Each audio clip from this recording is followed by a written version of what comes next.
Welcome back to 20 Things You Must Stop Doing in Your 20s. This is idea number 2. This is a ripper of an idea.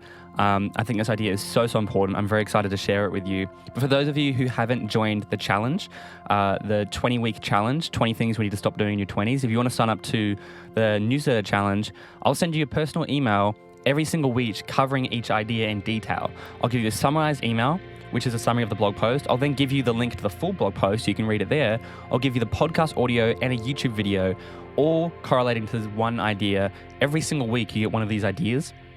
At the end of the blog post will be a challenge idea. Now that challenge idea is usually quite simple and it usually correlates to the post itself. And that will allow you to get out of your comfort zone or whatever it is, and you can start learning how to stop doing the things that are holding you back in your 20s. So this is idea number 2. Anyone interested, click the top link in my bio or go to drivenyoung.com/challenge or drivenyoung.com/newsletter, whichever one is easier for you. So this idea is very, very important. So let's jump into it.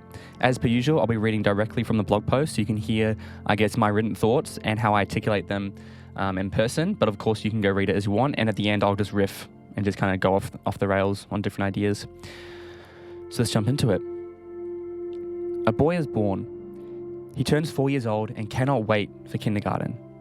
It isn't what he expected, so he says, "When I go to big school." The boy is now 8 and he's struggling to fit in. "When I get to high school," he says. Something is still missing. The boy sees relationships form, yet he doesn't have anyone. "When I get a girlfriend." "When I get my marks," he says, followed by "when I get into university." The boy still feels like something is missing. "When I get my degree" turns into "when I get my master's." "When I move out of home," "when I get a job," "when I get married," "when I get a car." The boy is no longer a boy, he is a father. "When I get this raise, I'll spend more time with my kids." Suddenly, the boy is no longer a father, he's an old man with little time left. Now unable to say when. The old man looks back over his shoulders to see the life he has missed out on before his very eyes. Welcome to 20 Things You Must Stop Doing in Your 20s. Idea number 2, stop being a winner. Stop saying when. Stop saying when. So let's unpack this idea. This idea is so fundamentally crucial to enjoying your 20s, yet I see so many people suffering to the point where they never allow themselves to enjoy life. So let's break down this idea, shall we? Long-term happiness is something very few people can achieve nowadays, but where does happiness exist? Too many young people are caught up living in the future. The future is what gives us hope and excitement about our lives, but there feels like a monumental push for kids to grow up way too fast. I never remember focusing on enjoying school. It was always what came after. You go to primary school to get into high school, you go to high school to get into university, you go to university to get a job, you get a low-level position so that you can get a high-level position in that job. And it goes on and on and on. So you can see the way modern society is structured. We are conditioned to chase the future and strive for something in the future. As a result, time slips away from us and we never seem satisfied. I will let you in on a little secret. The only place to find happiness is in the present, because it's the only place it truly exists. Chances are you will never be satisfied when you finally get to where you wanted to be. There's actually a scientific word for this called the hedonic treadmill. The hedonic treadmill is based on the idea that an individual level of happiness ultimately moves back towards where it was before, either rising or falling in response to major life events. The baseline level of happiness or well-being is known as the set point and not necessarily emotionally neutral. So if you imagine a graph with a straight line and that's your set point, that's where your kind of level of happiness is. Like we imagine a graph with a straight line. If something really good happens to you, we get a line that goes up, but then it naturally goes back to where you were. Same as something really bad happens, it goes down, and then it goes back up to where you were. Up, down, up, down. And I've done studies of people who have hit the jackpot lottery. They've gone way up, they go back down. They've done people who studies who have had horrific car accidents and have lost limbs. They go really down, but then they go back up to their set point. So that's the theory. Now, just like that new car feeling that wears off, just like an exciting new job that now bores you, like your brand new phone you protected with your life, yet now you toss it across the room. You won't be satisfied and happy when you achieve these when goals that you have constantly set. As humans, we naturally want to keep chasing, but how you spend your days is how you spend your life. Many people justify their unhappiness now, viewing it as a necessary sacrifice for their future happiness. And that is a very, very dangerous mindset to have. Don't get me wrong, setting goals and having ambitions and looking forward to the future is great and a really good thing to have. It's about the balance. But how you live your days is how you live your life. The journey is more important than the destination.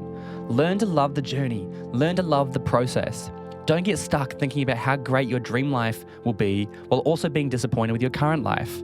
You have to realize that your dream life is your current life. It's just in progress.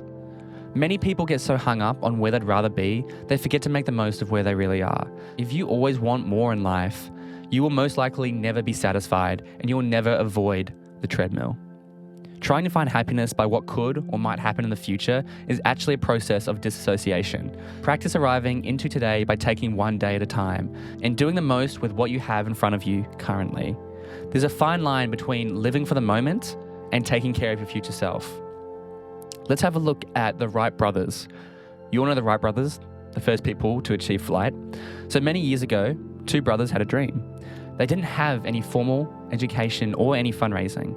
What they did have was an enormous appetite for curiosity. The brothers had set a goal of becoming the first humans to fly. However, they were also incredibly curious. The idea of flight fascinated them. For years, the boys studied books on the anatomy of birds and animal locomotion. These investigations would eventually lead to the brothers to develop their innovative 3-axis control system, which mimicked the torsional movement of bird wings. The Wright brothers were less focused on the result and more focused on the journey, driven by curiosity and passion. They managed to achieve flight for less than $1,000, about $28,000 in today's money. At the same time, the Wright brothers were designing and testing their successful flying machine. Samuel Langley, a university professor, was also developing his. Langley spent about $70,000, or about $2 million in today's money, on his aerodrome, funded mainly by a grant from the US War Department. Unfortunately, Langley's aerodrome plunged into the Potomac River while attempting to take off in its maiden flight. Despite all of the advantages, Langley was far too focused on the outcome. He didn't focus on the journey to get there, due to his funding most likely had restrictions and pressures placed on him. In reality, it is often during the journey that we find the answers that we're looking for. This idea, focusing on the outcome or focusing on when, is heightened with social media and the world of comparison as well. It helps explain why earning a $75,000 annual salary is excellent compared to making minimum wage, but compared to your friend who's earning $250,000, it's not so satisfying.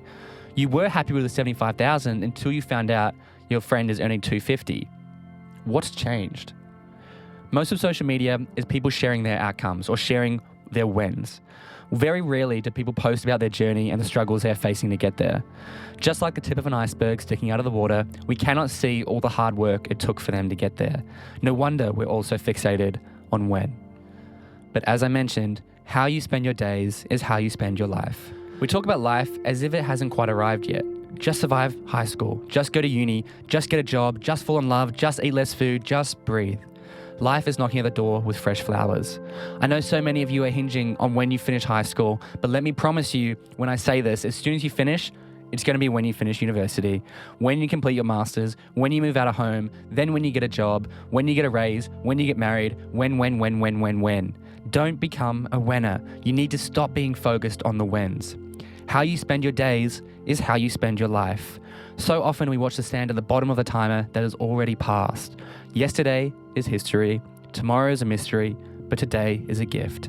That is why it's called the present. That was a quote from Master Oogway from Kung Fu Panda. But it is said that life flashes before your eyes just before you die. That is true, and it's called life. Be careful not to blink, and you might just miss it.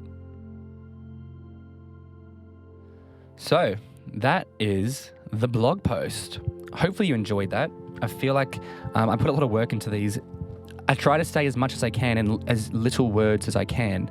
That could be, there's a whole book to write on the when thing, but I was like, how do I get it down to like 1,200 words or just a 8-minute little talk? So when, oh man, this is a big one. That's why it's number 2.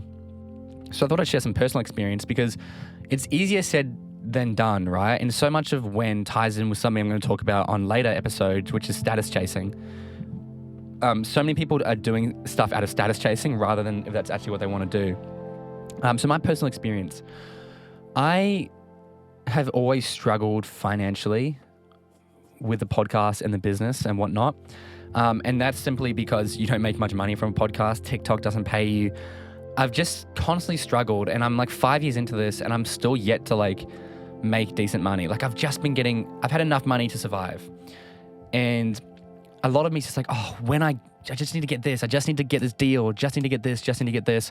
When I have money, I'll be more happy. And look, I probably will be because I'm happy right now.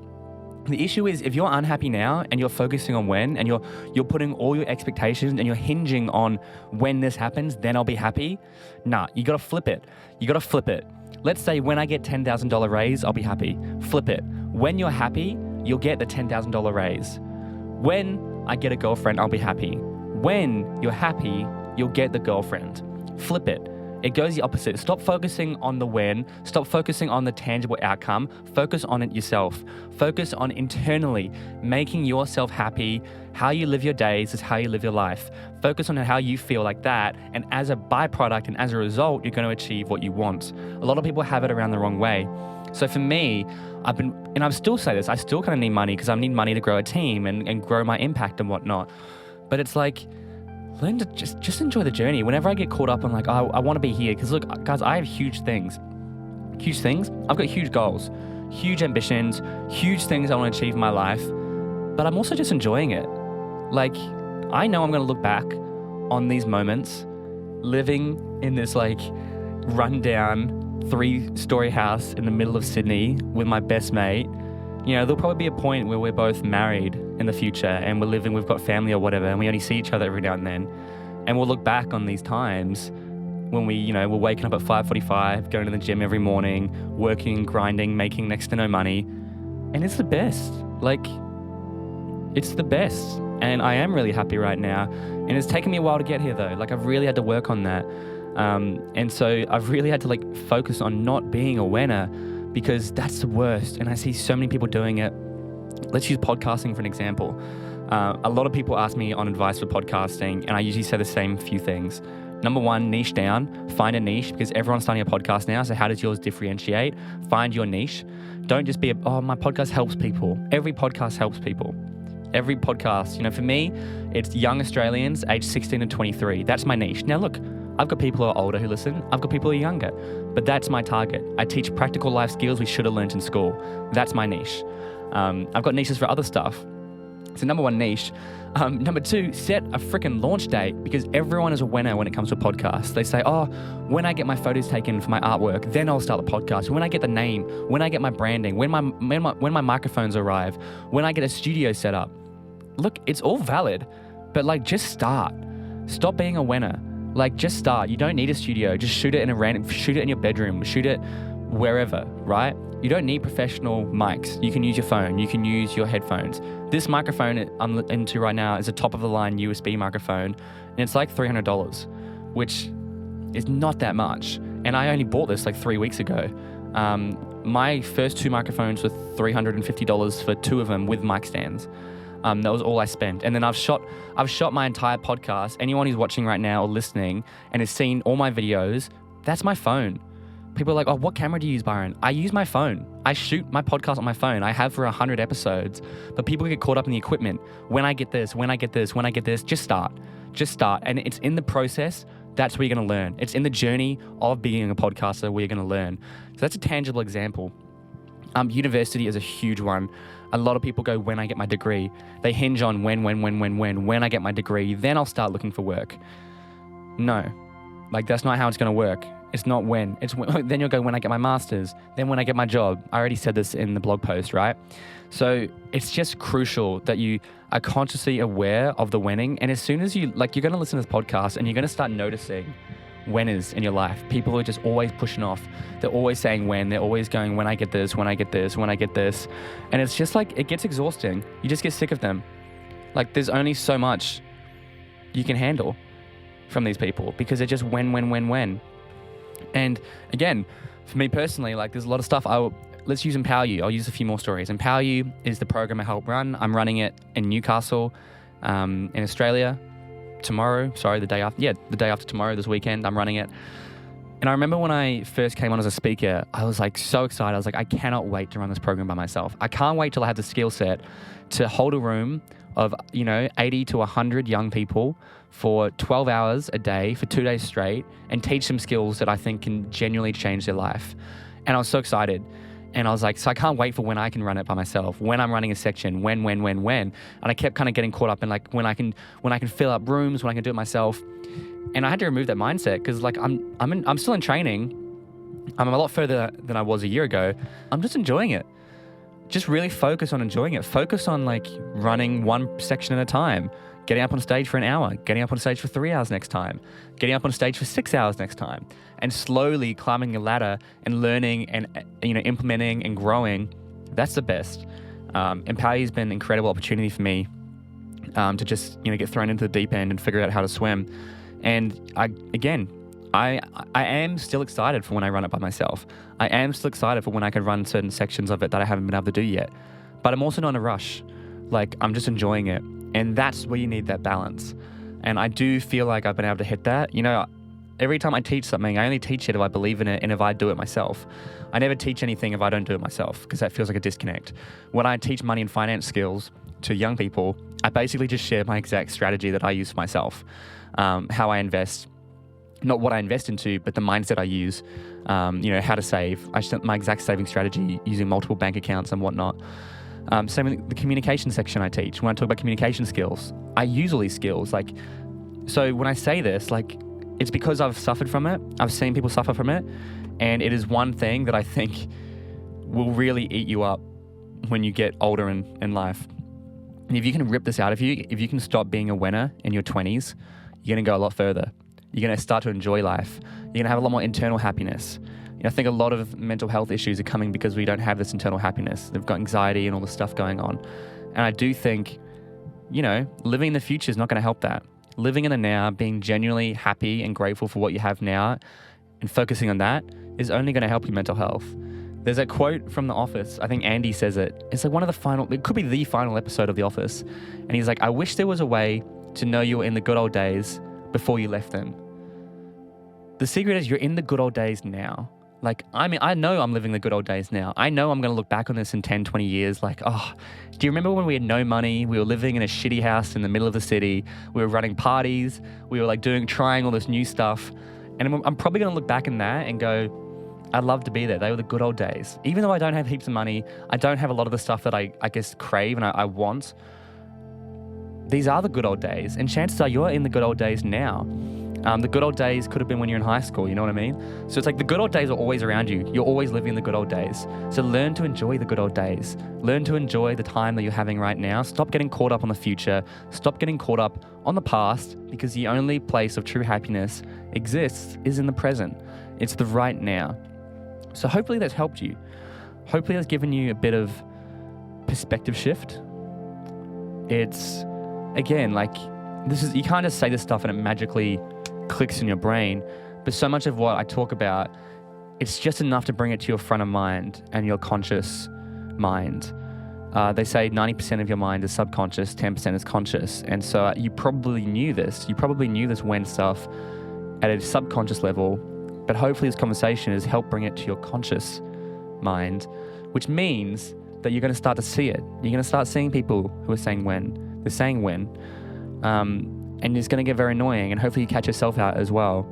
So really try to focus on being grateful for what you have now, living in the now. Because the other point is, right, you're probably living the dream or the fantasy of your younger self. I remember when I was younger and I couldn't drive, and I kept thinking, man, when I get my license, my whole life is going to change. And now I've got my license and I drive around every day. I don't even think about it. And it's like, my life actually has changed since getting my license because I can do a lot more, but you just get used to it. And it's like, you're living the fantasy of your younger version. I remember it's like, oh man, I can't wait to finish high school and be studying at university and have independence and be dating and becoming an adult. That's probably what you're doing now. Again, you're living the fantasy. You're living the life that you wanted of your younger version. I remember when I was younger and we only had an hour a day on PlayStation. I was like, I can't wait till I'm old enough to play PlayStation as much as I want. And now I barely play it. And so it's like just understanding that that's going to happen again. If you're craving for something in the future that you want, you're probably going to reach it, and you're not going to give it a second glance. Just like you're not giving a second glance to driving now, or having access to independent stuff, or whatever it is, right? Whatever's relevant to you. And so thinking of yourself, I guess, in that way, you're living the fantasy of your younger self, and in the future, you'll probably be living the fantasy of your current self now. So stop living that fantasy in the future and start living it now. I hope that made sense. I only just came up with that on the spot. I should really write that. I might add that to the blog post if you want to go read it. This is the beauty of the podcast. Again, I just get ideas when I start to riff. Hopefully that made sense. Or maybe I just sounded like a waffling idiot. I can't tell. It's a fine line, I find. So that's it for me, guys. I love you guys so much. The podcast, I'm excited for the Driven Young podcast. I do feel like it's been a little bit stagnant, which is why I wanted to kick in this new thing. I've got some pretty cool episodes coming out. There's an episode with a sex worker, which is a very interesting episode that's coming out soon, and I'm excited about. But otherwise, that's it from me. Make sure you sign up to the challenge. Please take this challenge. Like, if you've listened to this, it's free. It doesn't cost you anything. Take the challenge. Like, you'd be silly not to. All it costs you is your email address, and I'll start sending you cool stuff. I'll also send you any updates on my program, or books, or any upcoming projects, anything that you might want to get involved with. I'll send you some updates there. Not very regularly. I don't like to send spammy, annoying emails. So I'm going to try to stick to just one email a week, and you can just, decide when they get sent to you. But otherwise, that's it. Go to drivenyoung.com/newsletter. That is idea number 2. What to stop doing in your 20s. Stop being a winner. The only place happiness truly exists is in the now. How you live your days is how you live your life. Stay young. Stay driven, and I'll see you on the next episode.